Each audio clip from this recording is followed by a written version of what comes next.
दोस्तों नमस्कार। मैं मृत्युंजय आपका स्वागत करता हूं हमारे इस चैनल सटीक परामर्श में। और आज इवनिंग के टाइम में देख रहे हैं हम लोग आईएसओ से रिलेटेड जो वीडियोस है वो लाने की कोशिश कर रहे हैं आप लोग के सामने,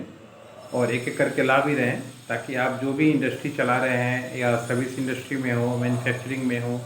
या ट्रेडिंग में हो, तो आईएसओ के अनुसार आपकी इंडस्ट्री का भला हो और आप जान पाएँ कि कहाँ पे आपकी कमी है या आईएसओ क्या कहता है इस इंडस्ट्री के बारे में या क्वालिटी के बारे में, ताकि पहले से ही आप बिज़नेस स्टार्ट करने के पहले उस चीज़ के बारे में अवेयर रहें, ताकि आपको बिज़नेस करने में या कोई रुकावट ना आए या सीखने में आपको रुकावट ना आए। क्योंकि देखिए, आप जब बिज़नेस कीजिएगा तो गलतियाँ होंगी, लगातार होंगी, सबसे होती हैं,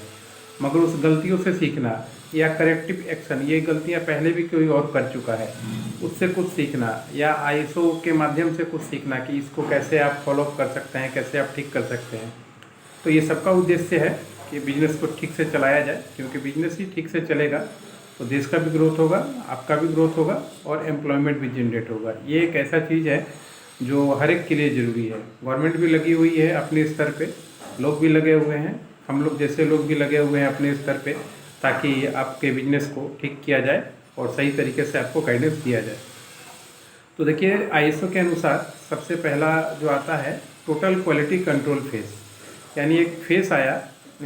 जब मान लीजिए पहले क्या होता था, सिर्फ जो भी मैनुअल या चीज़ें बनती थी वो सिर्फ मैन्युफैक्चरिंग इंडस्ट्री के लिए होती थी,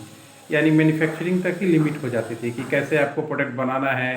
कैसे रॉ मटेरियल सोर्सिंग करना है, कैसे आपको आउटपुट करना है, कैसे लेबर का मैक्सिमम यूज़ करना है, कौन कौन सा मशीनरीज यूज़ होगा,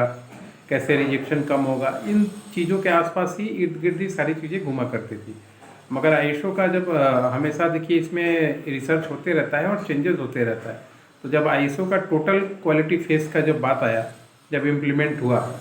तो इसमें क्या क्या चेंजेस आया कि इन्होंने सिर्फ मैन्युफैक्चरिंग को ही इंडस्ट्री नहीं माना, क्योंकि सर्विस इंडस्ट्री भी हमारे देश में या पूरे वर्ल्ड में एक बहुत बड़ा रोल प्ले कर रही है, जिसको हम लोग अभी तक इग्नोर कर रहे थे। तो आईएसओ के मैनुअल के अनुसार सर्विस इंडस्ट्री और ट्रेडिंग इंडस्ट्री को भी, दोनों को टोटल क्वालिटी फेस में लाया गया। यानी अगर आप मैन्युफैक्चरिंग कर रहे हैं तो आपका सर्विस इंडस्ट्री में, यानी आप सेल्स कैसे कर रहे हैं, कस्टमर से कैसे फीडबैक ले रहे हैं, क्या क्या प्रोसेस आप फॉलो कर रहे हैं, एडवर्टाइजमेंट कैसे कर रहे हैं, पब्लिक सेंटिमेंट को कैसे समझ रहे हैं,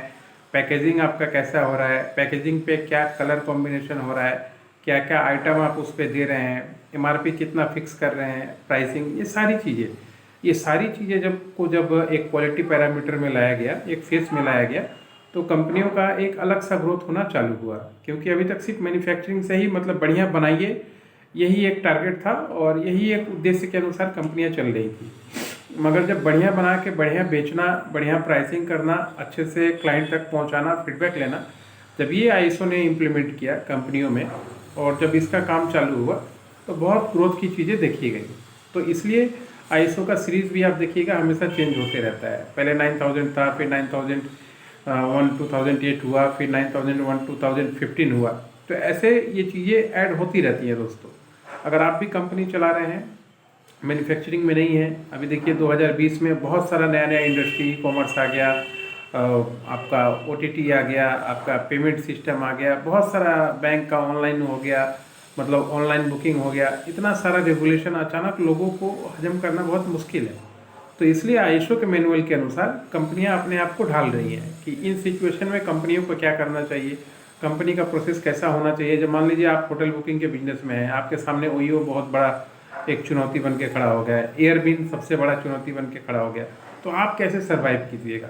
आप क्या प्रोसीजर फॉलो कीजिएगा, क्या सिस्टम फॉलो कीजिएगा। ये सारा प्रोसेस जो है ये आईएसओ 2015 में दिया हुआ है, ताकि आप बड़े बड़े कंपनियों से टक्कर दे पाएँ, अपने आप को खड़ा कर पाएँ।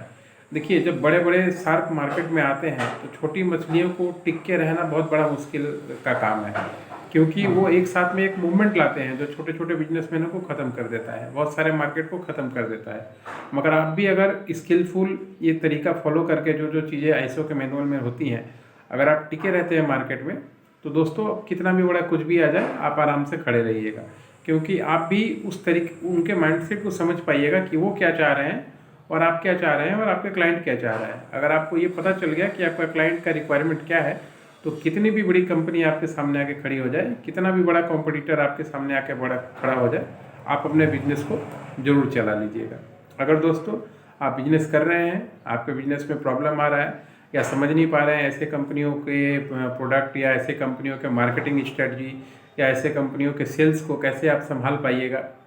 आप अपने कंपनी के लिए, तो आप हमसे कांटेक्ट कर सकते हैं। हम लोग इसी सब स्ट्रैटेजी और सेल्स मैनेजमेंट और कंपनी के मैनेजमेंट और आईएसओ के ऑडिट मैनुअल ये सारे पे काम करते हैं। आपको कंपनी को देखेंगे, गाइड करेंगे, बताएंगे हमेशा आपके साथ हैंड होल्डिंग करके कि कैसे आप इन सिचुएशनों से निकल सकते हैं, फाइट करके एक अच्छी कंपनी आप भी अपने आप को खड़े कर सकते हैं। आज के लिए इतना ही दोस्तों, नमस्कार।